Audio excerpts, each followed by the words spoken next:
Friends நேயர்களுக்கு வணக்கம்.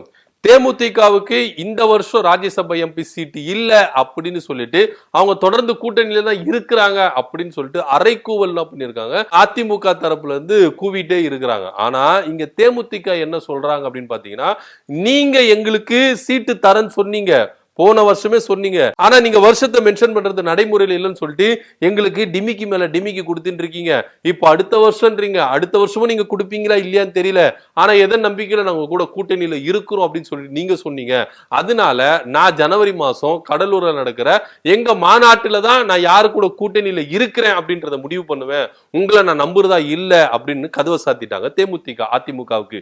இப்போ அதிமுக அதிரடியான ஒரு விஷயத்தை தேமுதிக கிட்ட பகிர்ந்திருக்காங்க.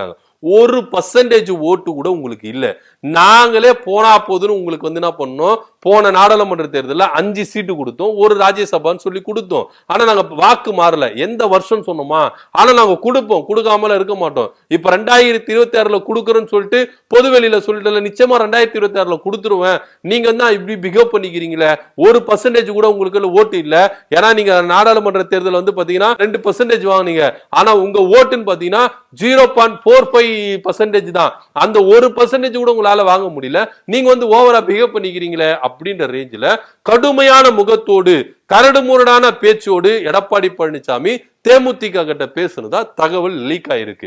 இந்த பேச்சுகளை கேட்டுட்டு அக்கா பிரேமலதா என்ன பண்ணிருக்காங்கன்னா, ரொம்பவே என்ன பண்ணிருக்காங்க, கோபம் அடைந்திருக்காங்க. எங்களுக்கே இந்த மாதிரி தண்ணி கட்டுறீங்களா, நாங்க யாரு அப்படி இப்படின்னு சொல்லிட்டு எங்களுடைய கட்சி எந்த அளவுக்கு பலமா இருந்திருக்கு, தமிழ்நாட்டுல எப்படியெல்லாம் அசைச்சு பார்த்திருக்கு அப்படின்றதெல்லாம் கடந்த வரலாறுகளா சொல்லும். இன்னைக்கு எங்க கட்சி பாத்தீங்கன்னா கொஞ்சம் சோர்வு அடைந்திருக்கலாம், ஆனா என்னைக்குன்னா ஒரு நாள் எழுச்சி போறோம், அன்னைக்கு நீங்க எந்த மூலையில இருப்பீங்க அப்படின்னு சொல்லி பாருங்க. ஏன்னா நீங்க பதவியேற்றதுல இருந்து தொடர்ந்து என்ன பண்ணிருக்க, தோல்வி கொடுத்திருக்கீங்க, அதிமுகவை அழிச்சிட்டு வந்திருக்கீங்க. எப்பேற்பட்ட இருந்த கட்சி அதிமுக, இன்னைக்கு அந்த அதிமுகவே காணாம போயிரும் அப்படின்ற ஒரு நிலைமையில இருக்கு. இப்ப கூட பாத்தீங்கன்னா உங்களுக்கு ஒரு பயம் இருக்கு, என்னன்னா 2026 நீங்க தோத்துட்டீங்கன்னா நீங்களே காணாம போயிருவீங்க, அதிமுகவே உங்களை கைவிட்டுடும். அந்த ரேஞ்சில தான் நீங்களும் என்ன பண்றீங்க, பாஜக மேல ஏறி என்ன பண்றீங்க, ஒவ்வொரு கட்சிகள்ல என்ன பண்றீங்க, கெஞ்சின்னு இருக்கீங்க. உங்களை நம்பி வரதுக்கெல்லாம் யாரும் தயாரா இல்ல அப்படின்னு நாங்க சொல்லல. நேத்து கட்சி ஆரம்பிச்ச அந்த கட்சியோட பொதுச் செயலாளர் நம்ம ஆதவர்ஜன் என்ன பண்றாரு சொல்றாரு அப்படின்னு சொல்லிட்டு அந்த ரேஞ்சுக்கு தான் இப்போ உங்களுடைய நிலைமை இருக்குது. நேத்து கட்சி ஆரம்பிச்சவங்க எல்லாம் உங்களை பார்த்து கிண்டல் பண்ற ரேஞ்சில நீங்க இருக்கிறீங்கன்னா அப்ப உங்களோட தலைமை எப்படி இருக்குது அப்படின்னு சொல்லிட்டு தேமுதிக அதிமுகவுக்கு பதிலடி கொடுத்திருக்கு. சோ உண்மையிலேயே பாத்தீங்கன்னா தேமுதிக பாத்தீங்கன்னா ஒரு பெரிய கட்சியா தான் இருந்திருக்கு. தலைவர் விஜயகாந்த் இருக்கும் போது 2011 ஒரு மாபெரும் ஒரு வரலாற்று ஒரு திருப்பு முனை என்ன பண்ணாங்க, தேமுதிக கொடுத்தாங்க.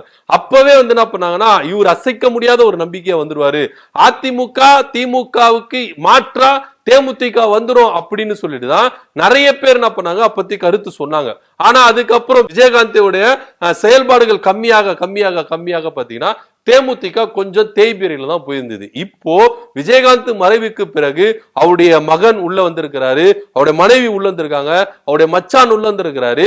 இதை காட்டிலும் இனி எங்களுக்கு வளர்பிறை, எங்களுடைய கட்சி அடுத்த கட்ட லெவலுக்கு எடுத்து போவோம், இன்னைக்கு இல்லைன்னா நாளைக்கு எங்க கட்சி ஒரு மாபெரும் எழுச்சி உண்டாகும் அப்படின்ற ஒரு நம்பிக்கையில நாங்க எல்லாரும் பயணிச்சிருக்கோம் அப்படின்ற ஒரு தகவலையும் ஒரு பாசிட்டிவான எனர்ஜியும் பிரேமலதா விஜயகாந்த் கிட்ட இருக்கிறத நம்ம பார்க்க முடியுது. ஆனா உண்மையிலே அதிமுக கிட்ட அப்படி இருக்குதா அப்படின்னா இல்லவே இல்லை. ஏன்னா அதிமுக எப்பேற்பட்ட ஒரு கட்சியா இருந்தது, இன்னைக்கு அதிமுகவை பார்த்து நேத்து கட்சி ஆரம்பிச்சவங்க எல்லாம் கிண்டல் பண்ற ரேஞ்சுக்கு எடப்பாடி பழனிசாமி தள்ளி விட்டுட்டார் அப்படின்ற ஒரு ரேஞ்சில தான் இன்னைக்கு தமிழக அரசியல்ல பேசப்படுது. அது மாத்திரமா அதிமுகவை பிரிச்சு சின்னாபின்னம் ஆக்கிட்டாரு. இவருடைய தனிப்பட்ட ஈகோவுக்காக அதிமுகவையே இந்த அளவுக்கு என்ன பண்ணிட்டாரு, அழிச்சிட்டாரு, பிரிச்சுட்டாரு. தொண்டர்கள் எல்லாம் இப்ப யார் பக்கம் இருக்கிறாங்க அப்படின்ற ஒரு மாதிரி குழம்பி போய் இருக்கிறாங்க, நிர்வாகிகள் எல்லாம் பிரிஞ்சுட்டாங்க.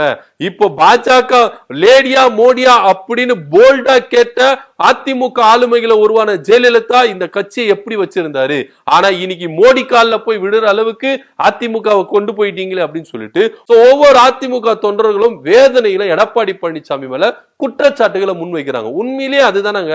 ஏன்னா அதிமுக எப்பேற்பட்ட ஒரு கட்சி, திமுகவுக்கு மாற்றா அதிமுகவை எம்ஜிஆர் அவர்கள் தொடங்கி ஒரு மாபெரும் சக்தியா என்ன பண்ணார், உருவாக்கினார். அதை தொடர்ந்து ஜெயலலிதா அவர்கள் என்ன பண்ணாங்க, அந்த அதிமுகவை இன்னும் அதிகமா என்ன பண்ணாங்க, கொண்டு வந்தாங்க. அதுக்கப்புறம் அவங்களோட மறைவுக்கு பிறகு அதிமுக அப்பேற்பட்ட ஒரு வலுவான கட்சியா இருக்குதானா? இல்லவே இல்லை.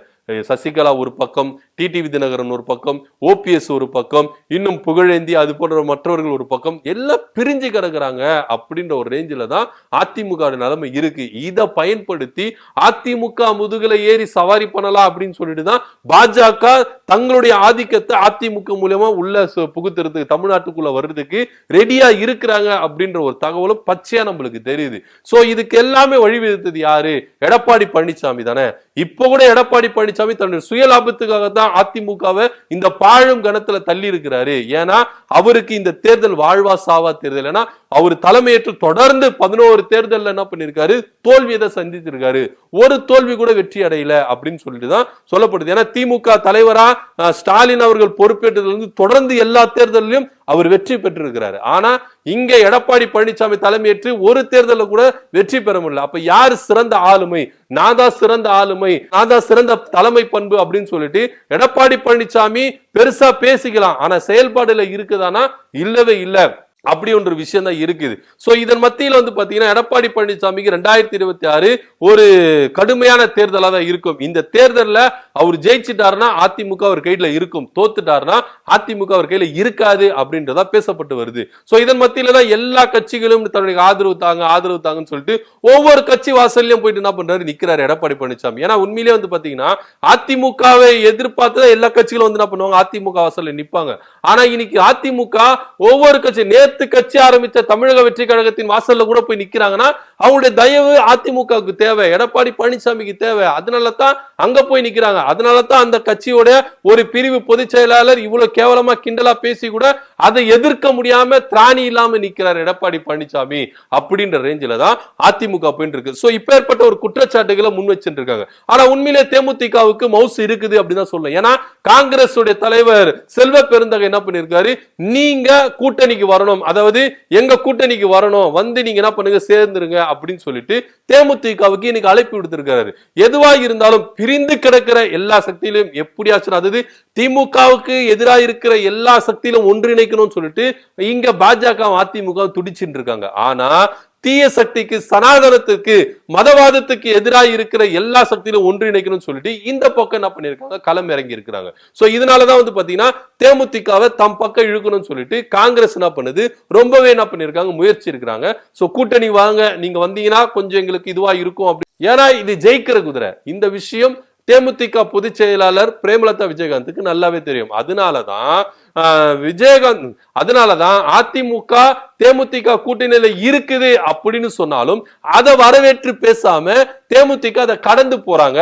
அதே போல அதிமுக வேட்பாளருக்கு வாழ்த்து சொல்லாம அதிமுக கூட்டணியில தேமுதிக இருக்கிறீங்கன்னு சொல்லிட்டு கேபி முனுசாமி சொல்றாரு, இதை நீங்க எப்படி பாக்குறீங்க அப்படின்னு சொல்லி கேட்கும் பொழுது அதை கடந்து போறாங்க. நாங்க யாரு கூட கூட்டணியில இருக்கிறோம்னு சொல்லிட்டு நாங்க ஜனவரி மாசம் நாங்க சொல்லுவோம் அப்படின்னு சொல்லிட்டு அண்ணன் ஸ்டாலின் அவர்களுக்கு ரொம்ப ரொம்ப நன்றி, வாழ்நாள் முழுவதும் நான் மறக்க மாட்டேன் அப்படின்னு சொல்லிட்டு என்ன பண்றாங்க? ஒரு ஸ்டெப் எடுத்து வைக்கிறாங்க. சோ இது பாத்தீங்கன்னா கூட்டணிக்கு கொஞ்சம் வலு சேர்க்கிற விதமா தேமுதிக போயிட்டு திமுக கூட்டணியில சேருமா அப்படின்ற ஒரு விஷயம் தான் இருக்குது. இன்னைக்கு தமிழ்நாடு காங்கிரஸ் தலைவர் செல்வ பெருந்தகை தேமுதிகவுக்கு அழைப்பு விடுத்திருக்காரு, கூட்டணியில இங்க தாராளமா வந்து சேர்ந்துக்கலாம் அப்படின்னு சொல்லிட்டு. அரசியல்ல திடீர்னு ஒரு திருப்பம் ஏற்படலாம். ஏன்னா லாஸ்ட் மினிட்ல என்ன நடக்கலாம். ஏன்னா அரசியல் நிரந்தர நண்பனும் இல்லை, நிரந்தர எதிரியும் இல்லை அப்படின்ற ஒரு விஷயம் ரொம்பவே பவர்ஃபுல்லா இருக்குது அப்படின்னு தான் சொல்ல போனோம். சோ எடப்பாடி பழனிசாமி தேமுதிகவுக்கு 1% கூட ஓட்டு இல்ல, உங்களுக்கு நாங்க மாநிலங்களவை தேர்தல் இந்த வருஷம் தரல, அடுத்த வருஷம் தரோம் அப்படின்றத சொல்லி இருக்கிறதா தகவல் வந்திருக்கு. ஆனா இருந்தாலும் காங்கிரஸ் தலைவர் செல்வ பெருந்தகை என்ன பண்ணிருக்காரு? தேமுதிகவை இந்த பக்கம் கூட்டணி, திமுக கூட்டணிக்கு வாங்க அப்படின்னு சொல்லிட்டு அழைப்பு எடுத்திருக்காரு. இதை பத்தி நீங்க என்ன நினைக்கிறீங்க அப்படின்றத கீழே கமெண்ட் பண்ணுங்க. நன்றி, வணக்கம்.